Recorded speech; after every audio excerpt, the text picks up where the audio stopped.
Hello and welcome to another tutorial with me, Bailey.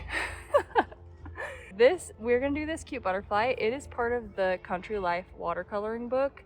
It has 21 outlines on watercolor paper. They're all so cute. And I'm gonna take you through every single one. So we have my brushes. I'm gonna be using, I will show you in a second. We're also gonna be using this paint palette. I brought a new one so I could show you what is in this. So it has the two mixing trays and a little swatch so that you can test the colors. If you do the bundle on my website, you get your book, paints, brushes, and it comes in this cute little bag. So without further ado, let's get going. So I have this.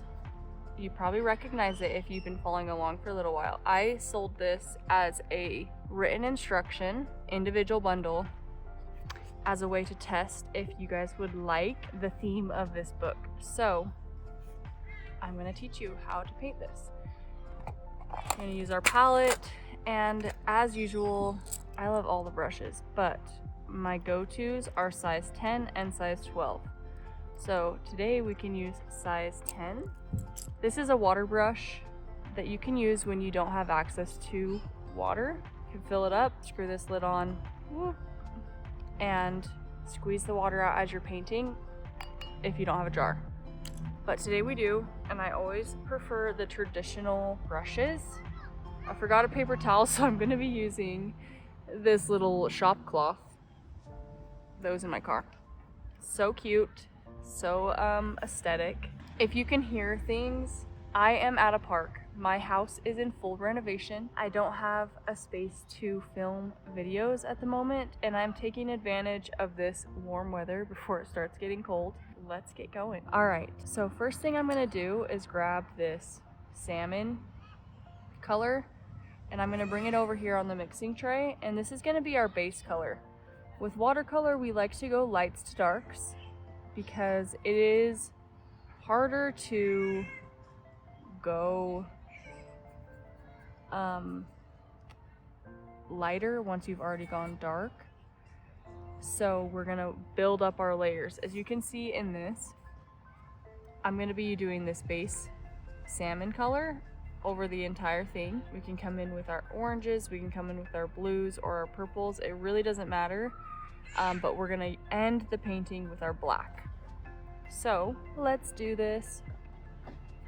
I'm just adding some water over here to dilute it down quite a bit. As you can see on my brush, it is like about to drip some paint.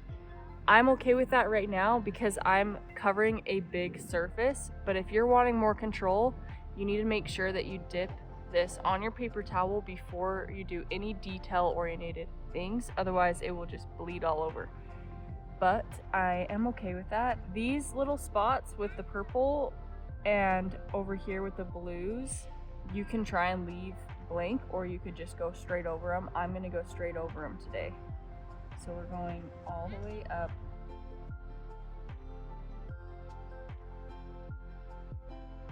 Adding more water because I didn't make enough.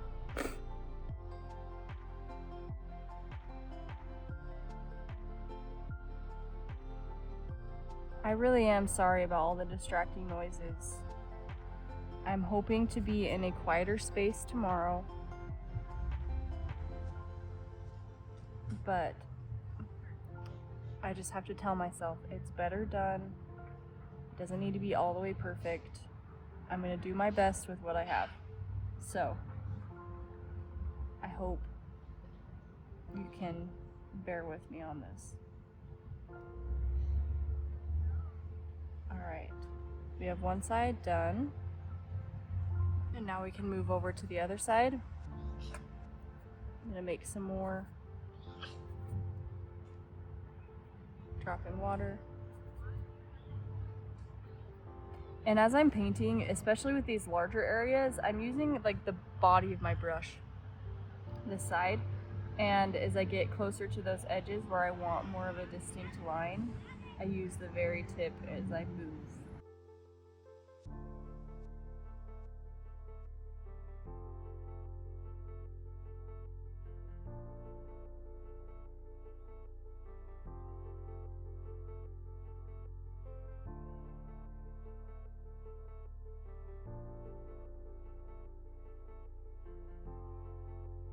All right, and if you still have some left, you really could just do this inner part as well. And as you can see right here, I puddled a little, so I'm just grabbing my brush and pulling that up and putting it on my paper towel. All right, so this side is pretty much dry. That's the perks of being outside, is it dries quite a bit faster than if you were inside. So what we can do now is we can do our blue, or we could do our purple. I say we do purple and move outwards, and then we'll do black last. So I'm gonna grab this purple, and I kind of want it to be more of like a neutral purple, not so vibrant. So I'm gonna add a little bit of the complementary color, which is yellow. And hopefully that will neutralize it a little bit. That was a little more than I wanted, so I'm adding some purple back in. But you can find a shade that you like.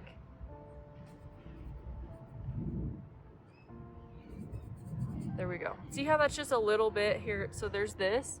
This is where it came from.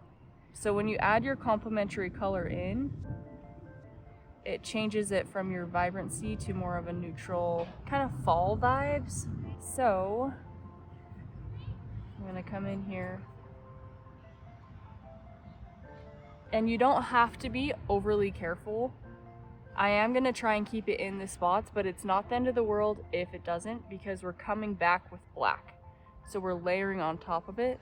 So I'm just going to be filling that space in.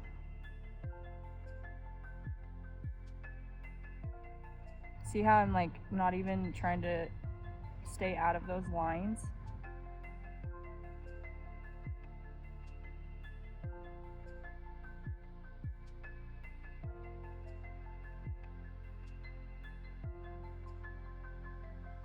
This line here, just bringing up through.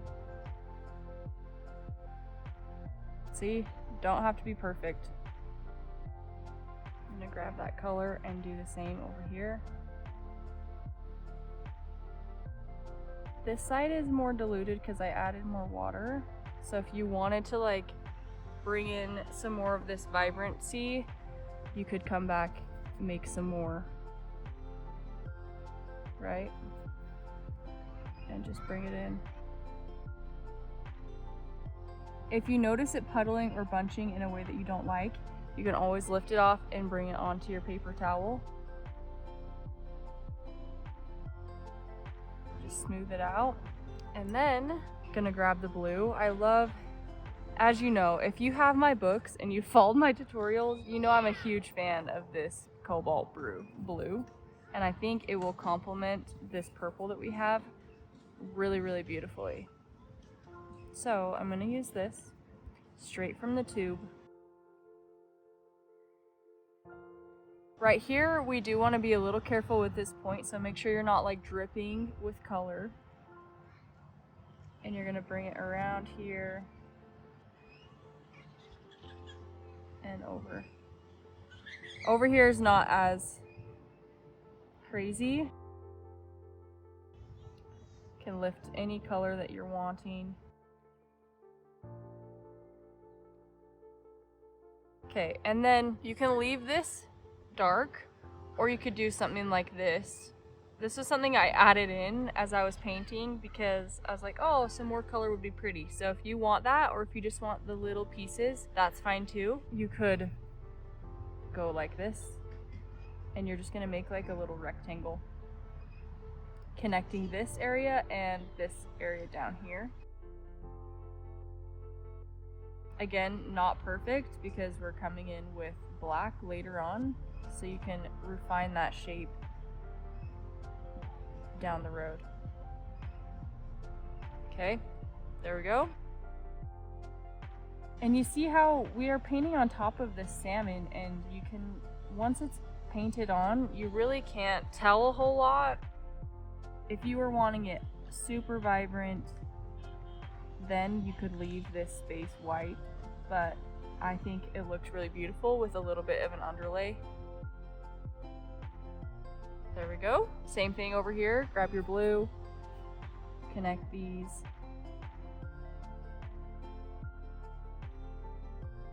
So it's kind of a learning curve painting outside because you kind of need to move slightly faster. Okay, there we go. Now you can do this orange. Okay, so you're gonna grab this orange.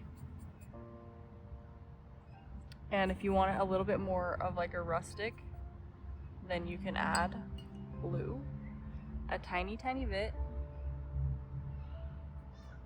until it gets to a tone that you like.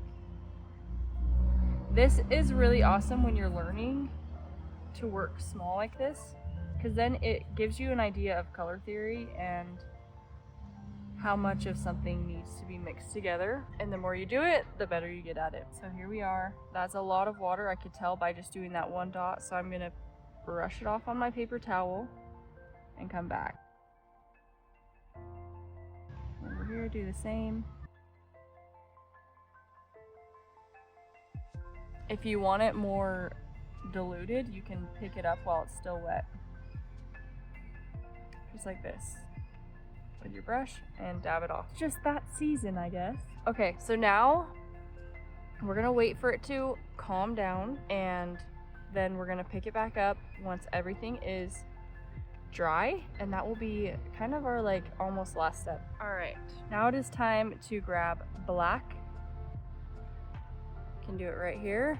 If you want straight black, you can do that. If you want it to be more of a cool tone, you can add some blue. Warm tone, add some red. You could add really any color in that you wanted, or you could just have it straight black. I think it actually might be really pretty if I added a little bit of blue to this black. So we're gonna see what that looks like. All right, here we are. We got this with black. We want to make sure we have control of it. It's really hard to go back when you put black on the paper because it's so pigmented. So you got to be very intentional with where you put it. So we're going to work from here, do the darker pieces, and here we go. Leaving these little spots, that salmon color.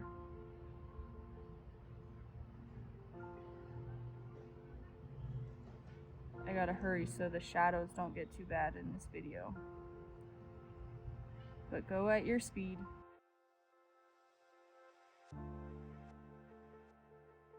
How rude of someone to be mowing their lawn in my video.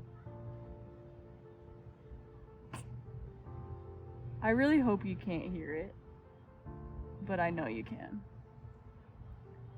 So you're just gonna feel and sound, you're just gonna feel like you're here with me at this park. See what I'm saying about you don't need it perfect, because you're gonna come back here with your blacks and fine tune everything. You're not even gonna see that first layer edges.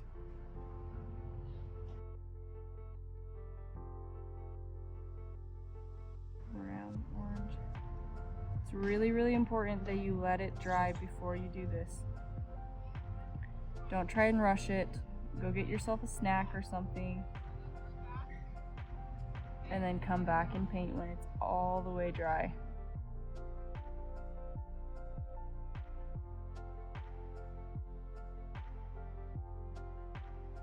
Okay, this is tedious, so very light pressure.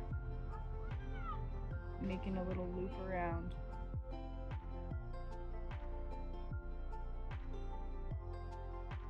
That looks so pretty. I like this blue better than that blue.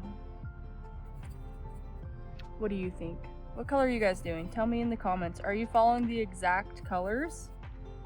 If there's a way to send me a picture through the comments or on Instagram. Tag me. Tag me, girl.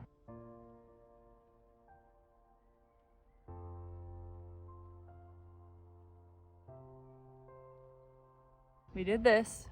Now, as you can see on this one, This bottom section I had really dark and then I lightened it up as we went in. You can do that, or you can have it be really dark the entire way. I think what I'm gonna do this time around is it's gonna be dark up until like the edge of these, and then it's gonna do a gradient in. So I'm gonna work on this section, so this bottom wing, and then we'll move up. With watercolor, we kind of got to be intentional with the steps we take. A lot of it is just for fun and you can just do it without thinking, but there are parts of painting that need to be strategic.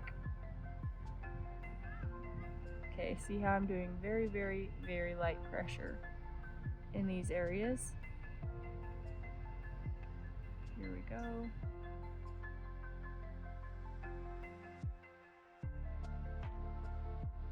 And as we come here, this is where I'm gonna start doing the gradient. So I can grab what I already have and kind of line the section, right?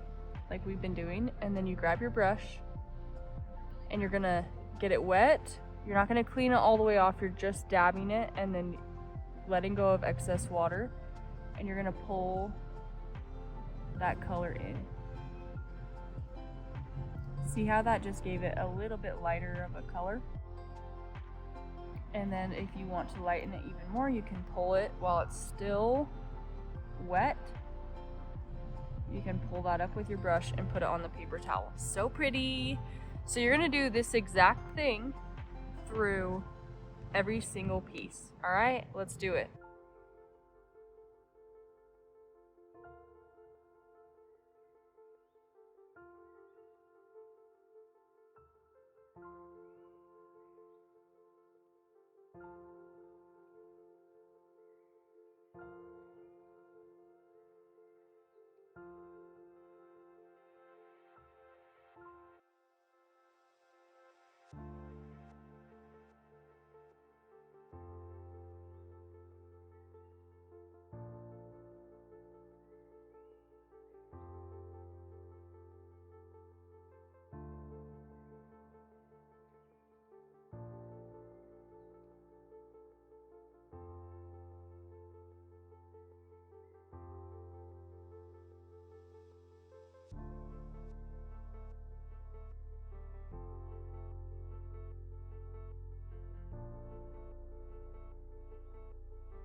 All right, same thing here. Remember, we are doing this layer here.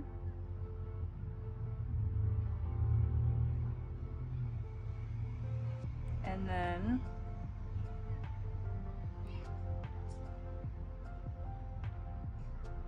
kind of laying it on thick and then grabbing your brush, let go of excess water. And you can do the same thing again as you get closer.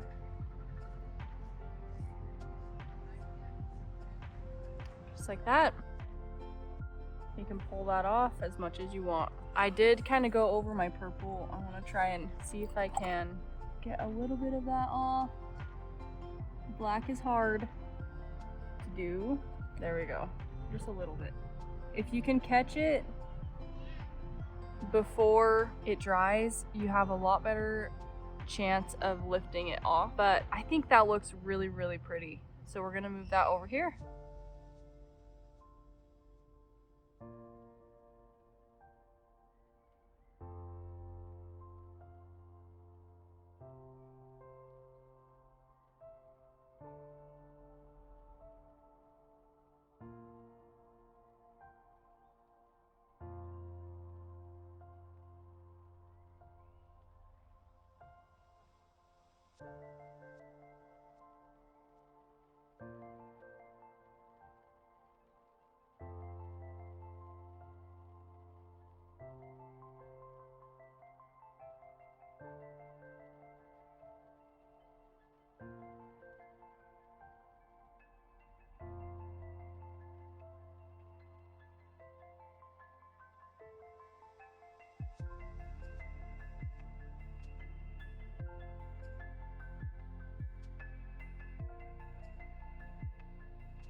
again, you can pull this off with your brush to the gradient that you want here.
The last thing we are gonna do together is this inner part, and I'm gonna keep it black. We're going to have this outer part. You're gonna like do little tiny back and forth, really, really light pressure. So if you need to practice on another paper, that might be a good idea. If you are someone that likes to have a scratch sheet, I do have a cute little notebook, watercolor notebook, that you can practice in and have at the side of you during these. So it's just on my storefront. I'll link it in the comments. I'm gonna put the eyes, and then the body, same thing, just like this. Strokes. You can leave some white space.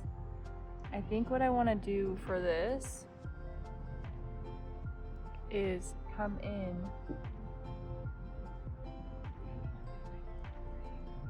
and add some orange and some purple into the middle. So we have this orange. I just dulled it down a lot with the black, but we can just do a touch of that here, and then clean your brush off, grab some of the purple and do the same thing. I just think it'd be fun to have some of that color that's on the wings also in the body. Cute. Last thing is your antennas. I think that's, yeah. So then I'm gonna grab your thing. Make sure that it is not puddling. You have enough to be smooth, and if you need to practice this, then I would practice it. But light pressure, balance your wrist, and you're gonna do like a little loop and leave a tiny bit of it white at the top. You can start at the top or you can start at the bottom. It really doesn't matter. It's easier for you to pull down than pull down. There you go. And we are done. Look how cute that is. I hope you're proud of it. Tag me, I want to see it, and I'll see you next time.